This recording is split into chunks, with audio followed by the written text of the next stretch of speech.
In today's data-driven world, innovation and data integrity are the drivers of success. At Infineon, we believe this is only possible when high-performance components are delivering the highest levels of reliability. At almost every step in the digital and the analog world, we generate data that our devices collect and analyze. With a growing global population, faster digitalization, higher connectivity requirements, and huge amounts of collected data, the demand for reliable and sustainable data centers is greater than ever. Improving their overall energy efficiency not only reduces cost, but also has a positive impact on the environment. The role of data centers in our lives is evolving. Because of digitalization and the ongoing push for artificial intelligence, they'll need to provide more services to more people. This will require a vast amount of information transfer, driven through both regional data centers and edge computing. To meet these demands, Infineon offers market-leading DC-DC converter solutions that support quick design-in options while providing superior efficiency, power density, and robustness. We offer flexible digital controllers with a superior transient response. Over 1 billion of our best-in-class power stages were sold into high-reliability, high-efficiency systems. They integrate Infineon's MOSFETs and can optimize total system solutions from DC to V-Core. Our smart and high-efficiency POL converters are designed for smart enterprise systems. We provide you innovation for best-in-class efficiency, telemetry, transients, design flexibility, and robustness. With our semiconductor solutions for data centers, we're also contributing to a greener and better planet. Part of your life, part of tomorrow. Infineon. So thank you for the introduction and my condolences to the loss. But for this presentation, I'm going to talk about the steady state analysis of the tapped inductor puck DC to DC converter running in the continuous conduction mode. The entire presentation is primarily divided into 3 basic sections, starting off with the general steady state analysis, which is also going to summarize the overall operation of the converter itself, followed by the design, in which I'm going to try through analytical equations, try to categorize some of the minimum requirements for picking the right inductors, capacitors, and some of the MOSFETs that will be part of the circuit. And ending this off with the sum of the power losses and the efficiency analysis. Starting with the introduction to the converter itself, the tapped inductor puck DC to DC converter uses semiconductive devices like MOSFETs and diodes, along with the energy storing passive component, that's the tapped inductor itself, for the power conversion. The tapped inductor has a nuance compared to the regular buck converter, that it has a wider conversion ratio, which allows using the duty cycle in a wider range than what the buck converter can offer. This makes it much more applicable for point-to-load analysis systems, usually the data cycle and renewable energy sources. General objective with this presentation is going to be to summarize and analyze the steady state analysis itself, get to the design of the components, analyze the power losses, and then summarize the whole thing with the simulations through Sabre Circuit Simulator. So here's the introduction to the converter itself. As you can see, the power, which is VI, the input, is being controlled to the output using the semiconductor components. That's the MOSFET S1 and the diode D. And then also the passive component, that's the inductor. Here, the inductor is the energy storage component that helps in fashioning the input voltage to the output at the right voltage level, while also making sure that the power itself is continuous in nature. Another thing to note is the ratio itself. Since this is a tapped inductor, it has its inherent voltage conversion, thus offering a wider conversion ratio that is not just providing an output voltage controlled by the duty cycle of the MOSFET and the diode, but also through the step down that the tapped inductor offers. Here's the converter. As you can see, the dotted line is trying to indicate the overall flow of the current. The converter generally operates in two modes, and the first, which is distinguished between two time intervals. In the primary time interval, that's when the MOSFET S1 is on, and that allows the input in provides the input to send its power to the output through the switch and the inductive load itself. And as you can see, the current basically just flows to the output side. The diode in this case is open because it cannot conduct in a negative flow of current, thus pushing the power from the input to the output. Uh, in following slides, I'm going to try analyzing analytically to show how the current and the voltage profile is going to look like, and hopefully with that I'll be able to explain how the overall converter operates. As you can see, the current is flowing, so now I can predict exactly what the current looks like across the inductor. One thing to note, the tapped inductor has been modeled to have its inductance onto the secondary side, so that its inductance has been reflected onto the secondary side of the inductor. When the current flows, the inductor starts charging, and the way the current charges up can be reflected to the general Ohm's law, V equals IR, where the resistance is inductive in nature, and that helps us analyze exactly what the current profile might look like. This current is not just flowing through the secondary side, but it is also being reflected onto the primary side and can be related through the turns ratio. That same current is also flowing through the switch. So as you can see here, that helps us analyze exactly what the current looks like onto the switch. Another thing to note is the voltage across the diode itself. The voltage across the diode is going to be the reflection of what the inductor senses and also the output voltage, thus giving us exactly what the voltage across the diode is going to be. On the second operating state, the second time interval, that's when the switch is open. So the only path the current now has is through the freewheeling, and then you can see that the output load is being supported through the charged inductor and the freeloaded diode. This helps us. So the inductor is basically at this point feeding the output voltage and starts to discharge. Again, helps us analyzing exactly what the current profile would look like at this point of time. The voltage across the diode is going to be 0 as it's closed, and the switch is going to be a reflection of the voltage across the inductor itself and the output voltage. Knowing this exact voltage and current ratio can help us analyze the voltage across the switches and the passive inductor itself. And this not just helps us analyze the overall converter operation, but will also help us select the right amount of voltage and current stresses across the MOSFETs, and also the help us design the inductor itself. So looking at the switch itself, that's the MOSFET switch S1. We know exactly what the voltage across the switch and the peak current that the inductor is the MOSFET is going to face. That will help us pick the right right MOSFET for the operation. To validate the results that I've just obtained, I've used circuit simulator to get the same results. But more importantly, the voltage transfer functions.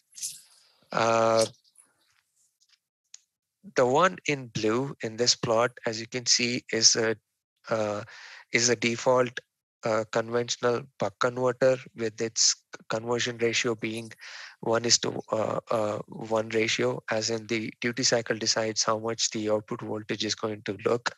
At a 0.5 duty cycle, an ideal buck converter is going to give us a conversion ratio of 0.5 volts. I'm sorry, 0.5.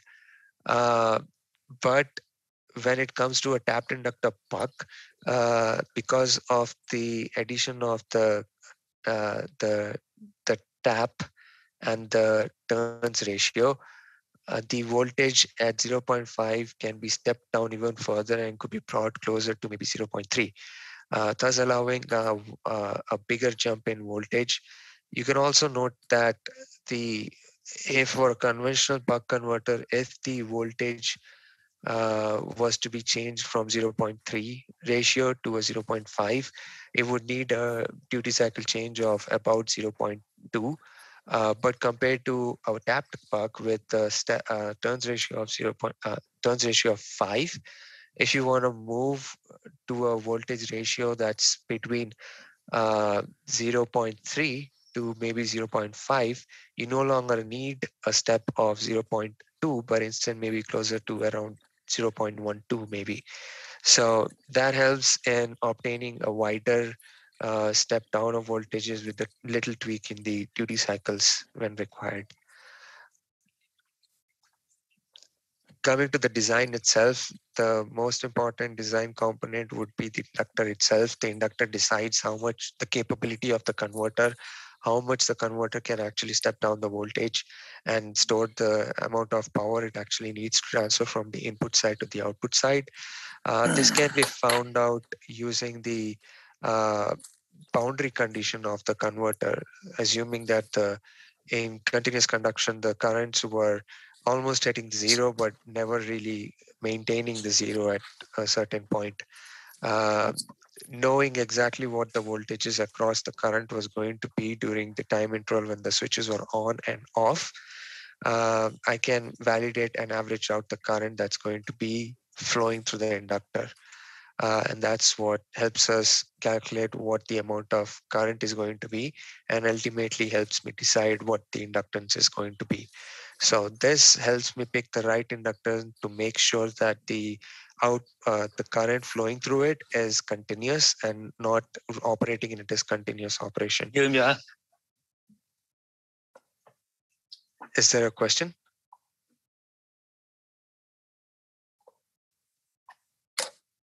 Okay, continuing. Yeah, I think it's okay. Okay, so continuing. So this helps me know plot the variation in the load with respect to the duty cycle, and depending upon what duty cycle we are trying to operate the converter at, I can pick a bigger or a smaller inductor to force the converter to run in maybe continuous or discontinuous conduction mode.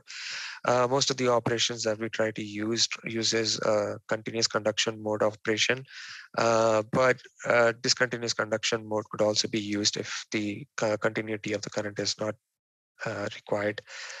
This presentation focuses more on continuous conduction mode. Moving into the capacitor design itself, the capacitor on its own is used to make sure that the output side ripples of being observed is well within the required range. The capacitor, being a voltage charging component, charges up and makes sure that the output ripple isn't high, and tries to make sure that the output is more of a constant and a continuous with low ripple output voltage. Moving to the overall power losses and efficiency analysis, this is a representation of a non-ideal power converter where all the parasitics of each and every component have been accommodated for. Starting off with the MOSFET itself. The MOSFET has its own switching losses and also its conduction losses, which is represented by its RDS. The diode not only has this conduction losses in RF, but also has its forward voltage drop that inherent leads to its power losses across the diode. We also have the conduction losses on the tapped inductor itself due to the winding that leads into resistances, and that could lead to power losses due to the heat.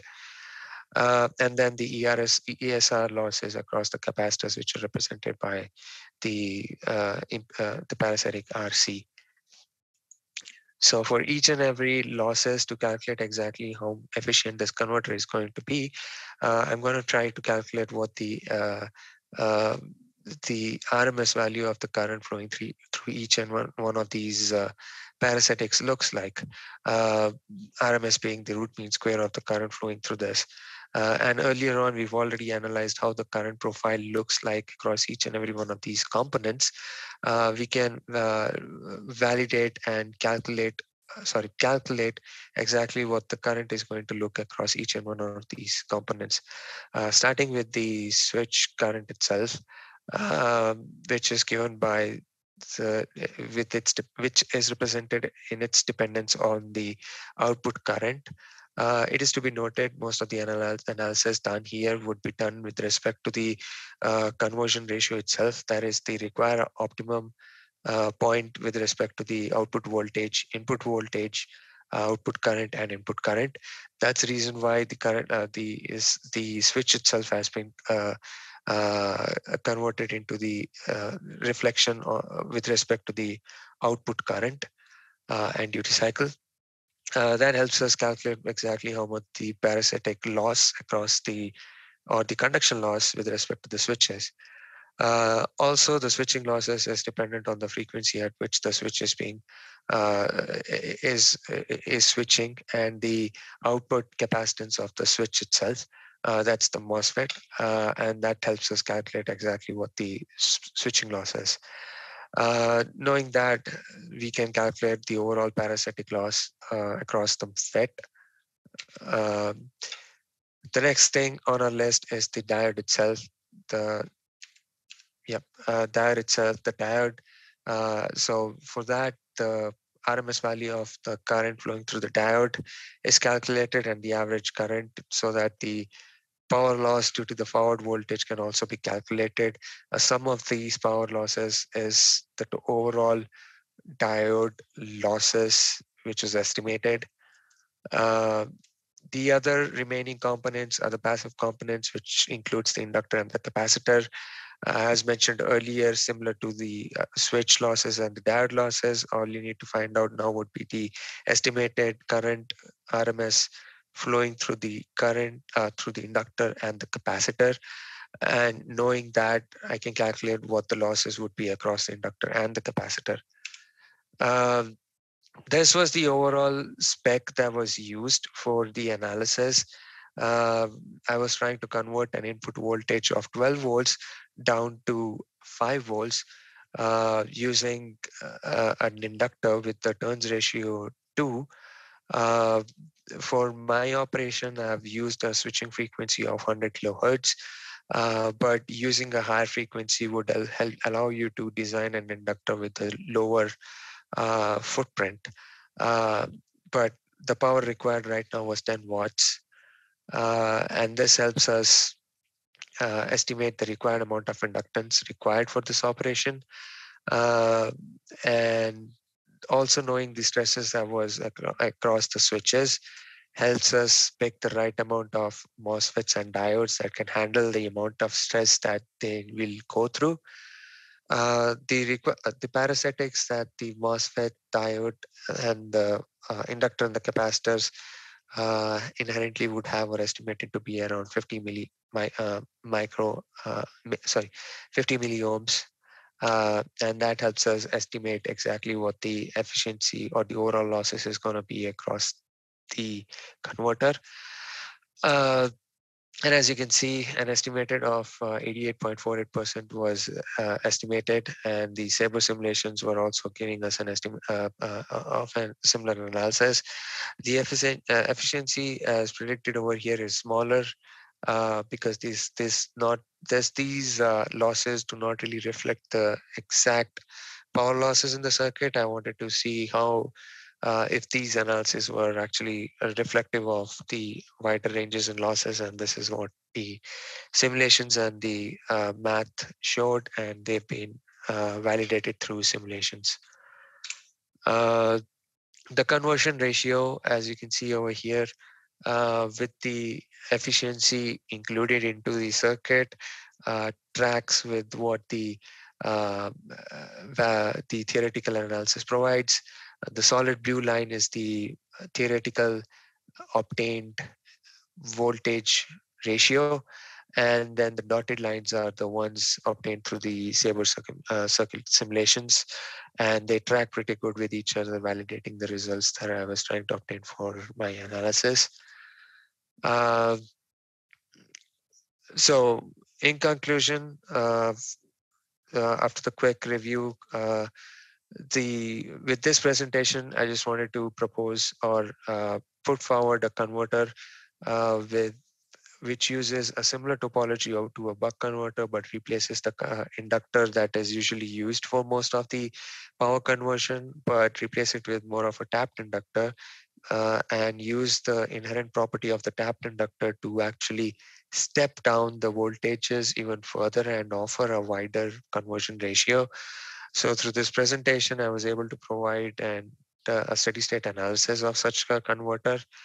Hopefully, I was able to provide a good steady state waveform that actually supports theoretical analysis. And through this presentation, I also wanted to put forward the overall operation conditions of this converter to visualize not just the waveform, but also helps us calculate the right amount of stresses that would be seen across the MOSFETs and the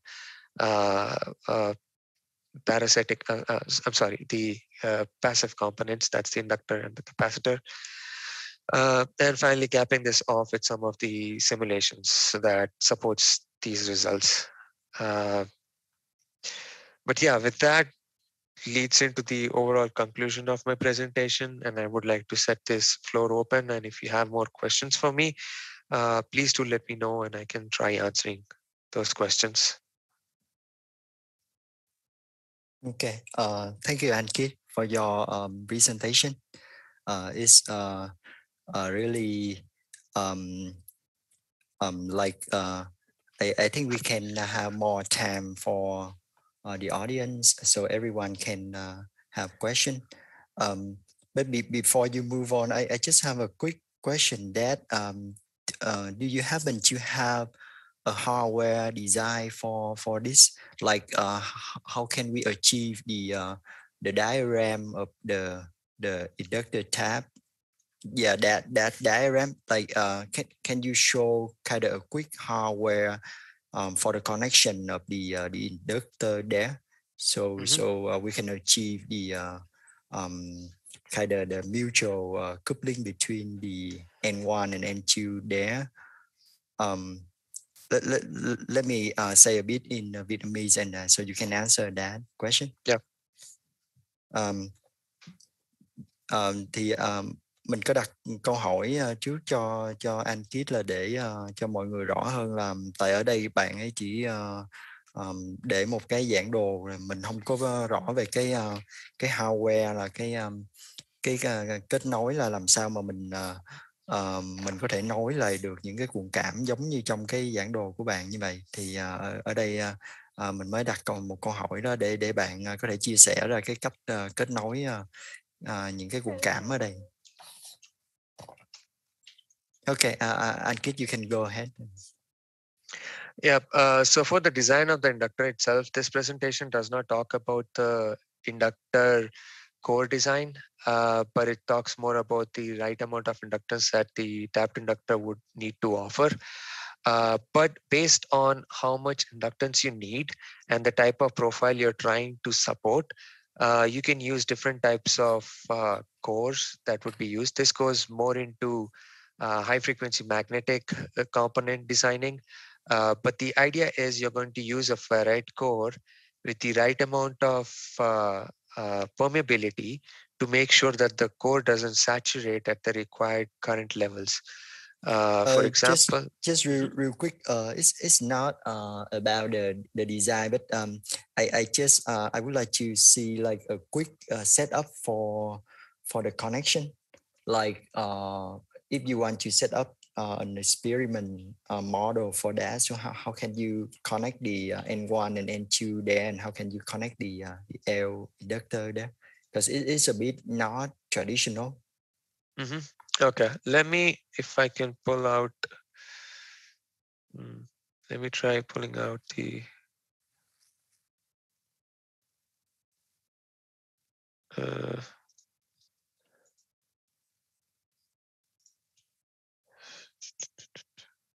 trying to find, maybe this will help visualize it a little better. Yeah, if you can have a kind of quick diagram or the connection. Yeah, so can you see the, I just Googled up tapped inductor, but can you see that my Chrome browser right now? Yeah. So this is the general representation of a transformer, right? A tapped inductor is similar to a transformer, as in it still uses a magnetic core with primary and secondary windings to it. But when I say a tapped inductor, you might think something closer to this, in which the output is being tapped. But that can also be represented through, hold on, through the primary and the secondary type sharing the same magnetic core, where both of these are being tapped together. So consider having a primary and a secondary winding where the hot terminal of the primary is connected to the cold terminal of the secondary. And that helps us create the tapped inductor. So the primary and the secondary turns ratio can be maintained by allowing the right amount of turns on the primary. So for example, the primary could have like 10 turns and the secondary could have maybe 20 turns. So that helps us get the turns ratio of 1:2. And that helps us design the tapped inductor itself. So using that on the converter, you might want to connect this terminal of the primary side to the battery, this terminal to the load, where both of these would now be connected to the diode, as you can see over here. So this connected to the primary input, this connected to the load, and this tap being connected to the diode. I know. What about the L there? Is this another inductor you connect to the secondary, right? No, this is not the inductor. This is more of a representation of the inductance that is offered by a specific tapped inductor. Because so of the windings. The L there is also a part of the inductor secondary itself. Yes, it's part of that. So it's more of a representation of the inductance offered by both the primary and the secondary. Gotcha. So I got confused a bit about the L there. Now Yes, it is not an inductor being connected in parallel to the secondary of the tapped inductor, but it's more of a inductance that the inductor actually offers. It is just to visualize and to calculate the designs, because it helps me distinguish between the inductance itself and the turns ratio as a two different component, and helps me model the circuit. Okay, gotcha. Let me translate your answer real quick and to see everyone has other question. Sure. Dạ thì lúc nãy mình có hỏi là về cái kết nối ở đây của bạn ấy, thì bạn ấy sử dụng cái chữ NL đó thì thật ra là chung một cái cuộn cảm với N2 và N1 ở đây là nó là phần primary side với lại secondary side của một cái giống như một cái cuộn biến áp thôi. Ở đây chắc không biết có anh chị em nào có làm phần Tapped-inductor này thì chắc biết qua, nhưng mà mọi người khác như em thì chưa có từng làm qua cái cấu hình này, thì nên không biết là cái kết nối của bạn ấy như thế nào. Thì cái N1 và N2, N1, N2 ở đây là hai cái phần hai phía primary với secondary của một cuộn biến áp, và bạn ấy kết nối chung vào cái diode ở giữa. Thì mọi người có câu hỏi nào cho anh Kit không? Mình có câu hỏi Vũ ơi. Dạ mời anh. Okay, thank you Ankit for the nice presentation. So I have one question. Could you tell me how about the disadvantage of your topology? Because the your topology have a wider ratio, so it's very good for the bug. So could you tell me what is the disadvantage? Thank you. Yeah, sure. Good question. So in my analysis during using the tapped inductor, one biggest disadvantage is the non-isolation offered by this tapped inductor. Currently, as you can see, the primary and the secondary are bound together by the tapped inductor itself. So it's really hard to isolate the output from the input. Uh, there you could say that the secondary side could now be split again by using a transformer and then isolating the input from the output, but that's not the part of the tapped inductor design, and that would lead into a further analysis. So I guess the primary disadvantage would be the non-isolation that this converter offers. The other disadvantage that you could say would be the inductor size itself. Uh, a conventional inductor would not, since it would not have the primary side winding, the inductor itself is going to be smaller package. Uh, but since you want to use a tapped inductor, which needs the both the primary and the secondary turns ratio, depending on how you wind it, you might end up with a bigger package. That's also leads into the fact that you need to make sure that the cores are wound together appropriately with a good amount of coupling between them. If there isn't a good amount of coupling, that could also lead into more of losses and into the inductor and not a proper operation. Does that answer your question? Yeah, thank you. And could I have one more question? Yeah, sure. Go ahead. Yeah, okay. I'm Đại Bùi from the Kyungpook National University, and I wonder when we want to have a more gain ratio. So normally people will use a kind of the transformer or couple inductor, right? So one of the wonder is we will have a voltage spike on some switch due to the liquid inductance. So your technique is a tapo inductor. So could we need to wonder about some voltage spike? So do we need some clamping circuit or not? You're talking about the inductor and the spikes? Normally when we use the couple inductor, so we will get the voltage spike due to the liquid inductance. Yes. Yeah. So in your technique, you use a tapo inductor. So could we should wonder about the voltage spike on the switch? Yes, again, yeah, that's a good question. So yes, it can lead to some voltage spikes across the switch, but there are some other designs that helps us majorly, even with the buck converter or even other conventional, even with the isolated converters, I've seen that there are spikes that happens. Usually we try to use snubber circuits to avoid them.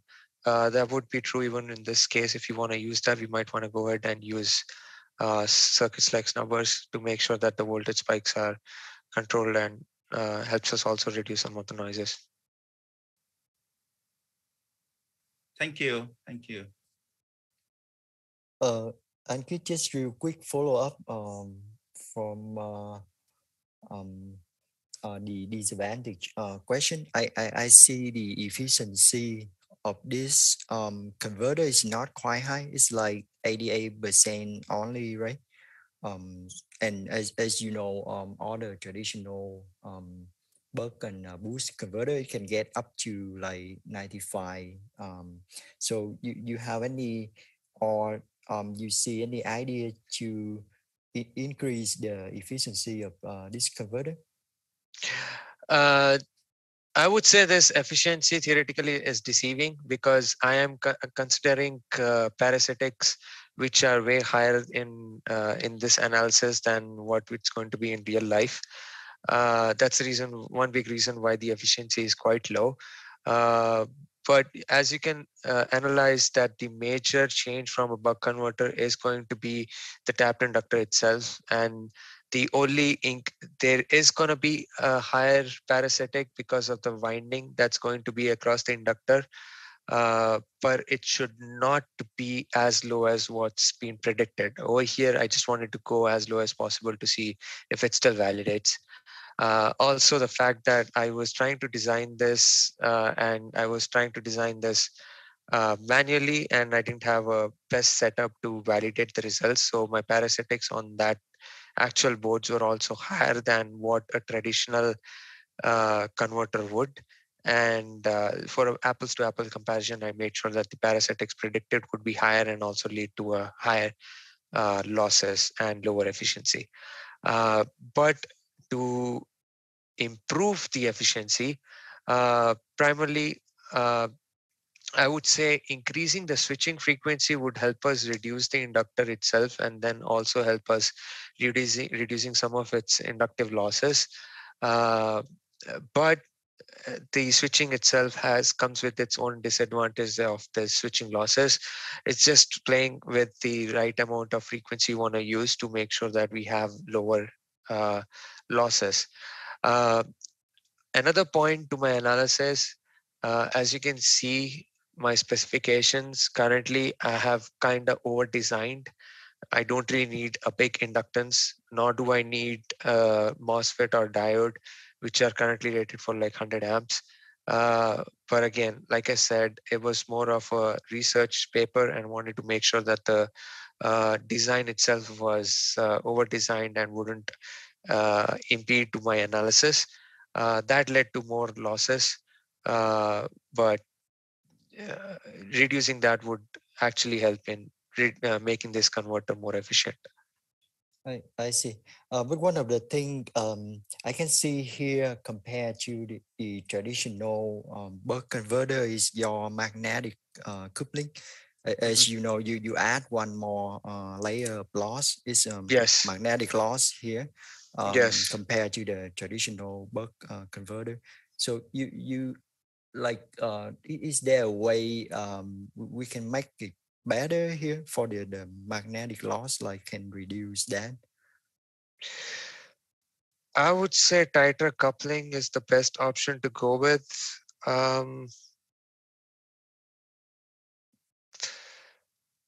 But yeah, that's a good question. I would wanna. I guess there should be more analysis done on trying to make that efficient itself. But yeah, that is something inherent to the tapped inductor. So if we are using this, we should consider or estimate a little bit of a lower efficiency compared to an inductor because of the use of this tapped inductor itself.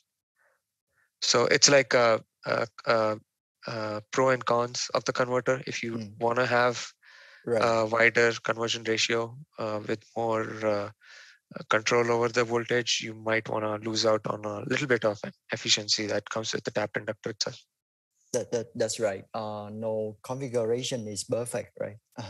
I think people will keep like have more research on that, and yes. And yeah, it depends on your application as well. Yeah. Is there any question? May I have a quick question? Yeah, sure. Go ahead. Yeah. It's very nice presentation. Ankit, thank you for your presentation. Can you move to slide 21 for design specification? With this specification, input 12 volt, output 5 volt, why we need the tapped inductor configuration? I think with the specification, we can use conventional buck converter. Yeah, that's a good question. What is the main reason? Yeah, this analysis was more for validating the design itself. So I was using this for converting the voltages, not just for the converting voltages. This was moved further into actually modeling and providing transfer functions that related the output voltage to the input voltage.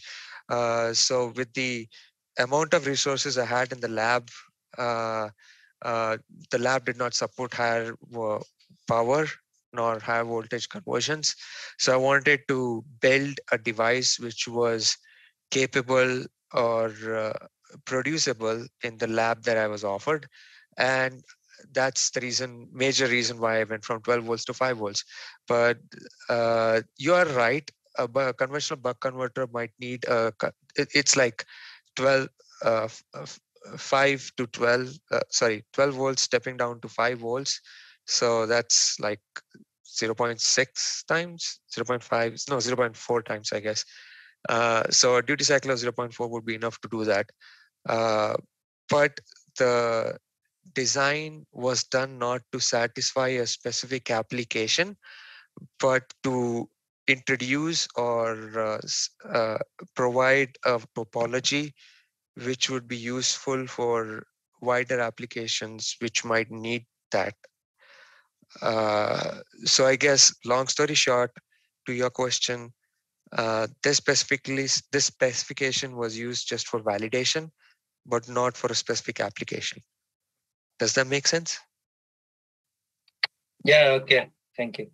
Thank you. Hello, Ankit. Can I have one question? Sure, go ahead. Yeah, thanks for the nice presentation. I'm Alex from University of Texas at Dallas. So could you move to the slide 18?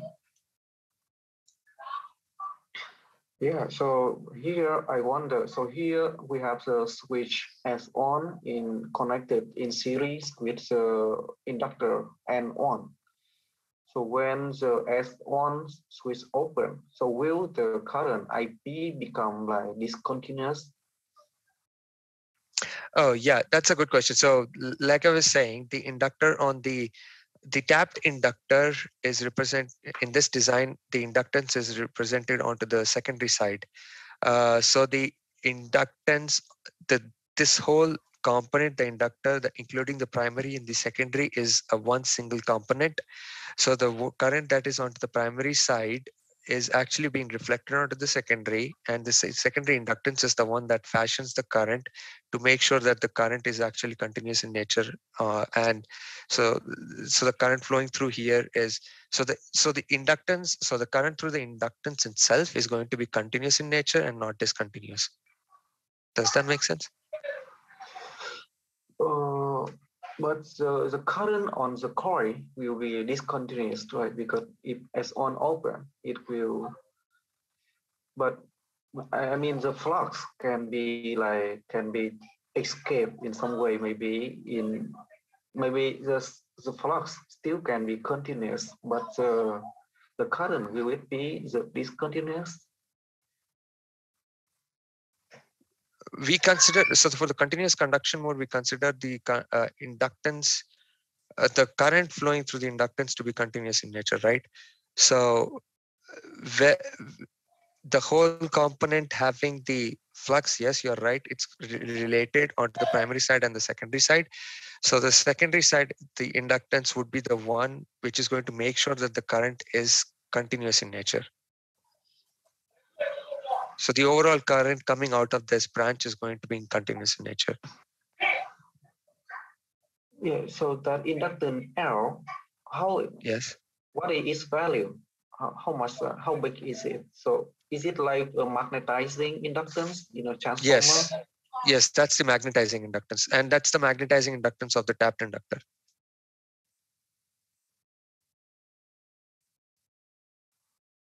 Okay, but the coil N-on in series with S-on, right? So when S-on open, the current on that coil will be 0, and the flux will transmit to the L. Yes. Okay. So yeah, so the current will be 0, right, on IP, but the flux on the primary, yes, the primary side, yes, the current will be 0, But I'm talking about the magnetizing inductance. The magnetizing inductance is the one that's going to be more continuous in nature. Okay, it's clear my questions. Thank you.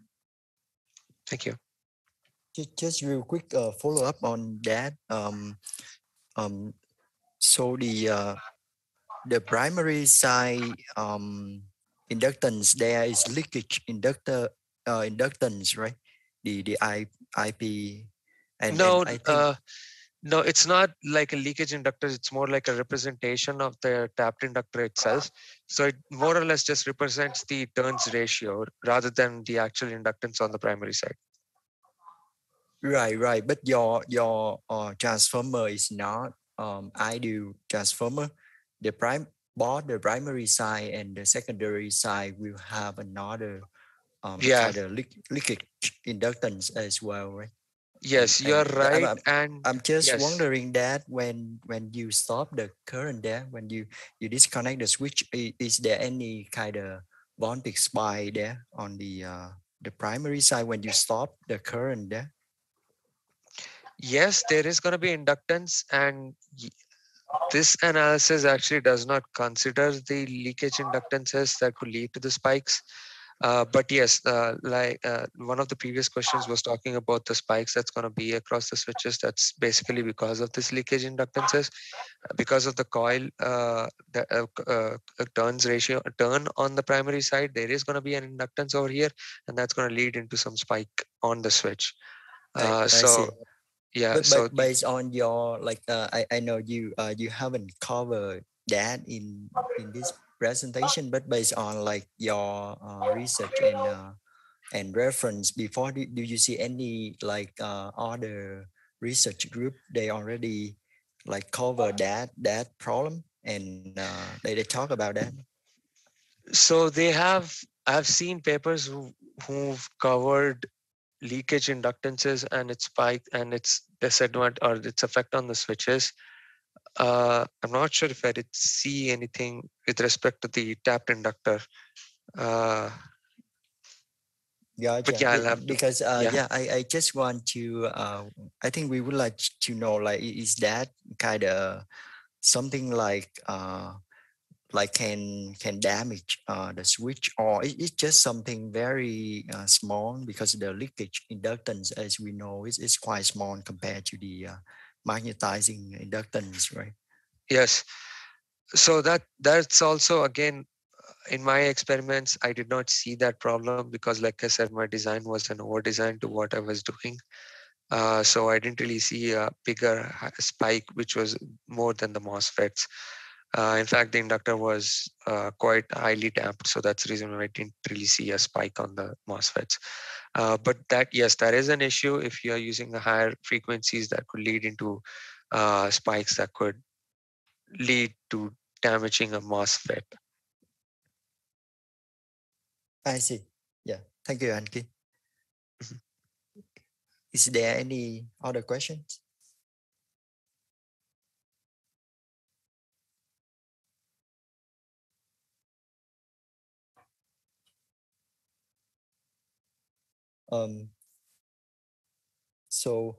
Ankit, I see some of the advantage of this configuration is you can change the kind of ratio curve between input and output, right?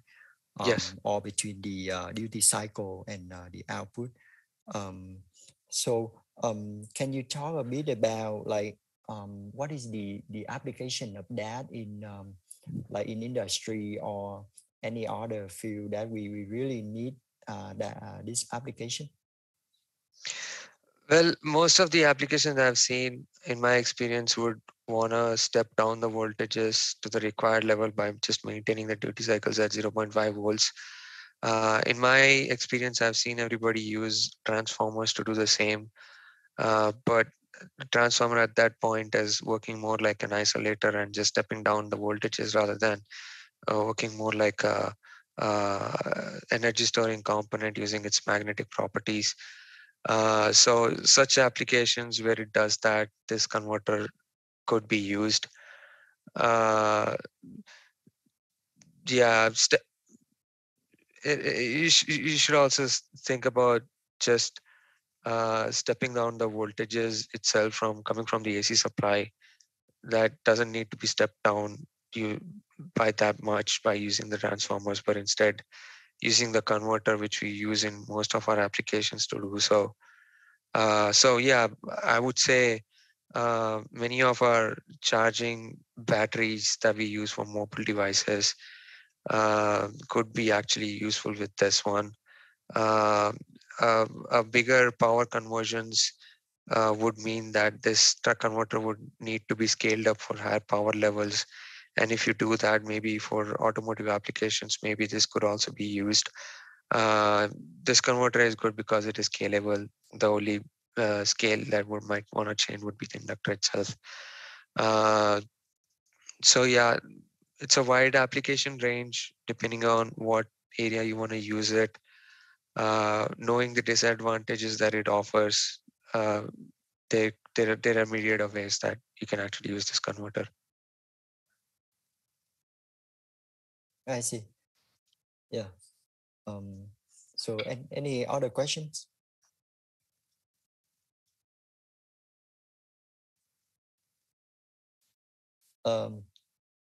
So if we don't have any more question, I think we can close our presentation here. And thank you again, Ankit, for your presentation.